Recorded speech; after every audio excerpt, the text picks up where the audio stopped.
Hi అండి. ఈరోజైతే వంకాయ క్యాప్సికమ్ ఫ్రై అయితే చేసి చూపిస్తున్నానండి. అసలు టేస్ట్ అయితే చాలా చాలా బాగుంటుందన్నమాట. పప్పు అన్నంలోకి కానీ చారన్నంలోకి కానీ సూపర్ అయితే ఉంటుందండి. ఫస్ట్ అయితే వంకాయ ముక్కల్ని పొడుగ్గా కట్ చేసుకొని ఆయిల్లో డీప్ ఫ్రై చేసుకొని పక్కనైతే పెట్టేసుకోవాలండి.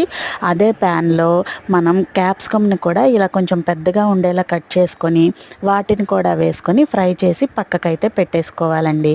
ఆ తర్వాత అదే ప్యాన్లో కొంచెం ఆయిల్లో ఆవాలు, జీలకర్ర, కరివేపాకు అలాగే వెల్లుల్లి రెబ్బల్ని వేసి అవి బాగా వేగిన తర్వాత మనం వేయించుకున్నటువంటి క్యాప్సికమ్ వంకాయ ముక్కల్ని వేసేసుకొని ఉప్పు, కారం, గరం మసాలా, ఎండు కొబ్బరి పొడుము వేసేసుకొని బాగా మంచిగా మిక్స్ చేసుకొని ఫైనల్గా కొత్తిమీర వేసుకొని దింపితే సూపర్ అయితే ఉంటుందండి. కర్రీ అయితే టేస్ట్ అయితే చాలా బాగుంటుంది అనమాట. ఒక్కసారి ట్రై చేయండి.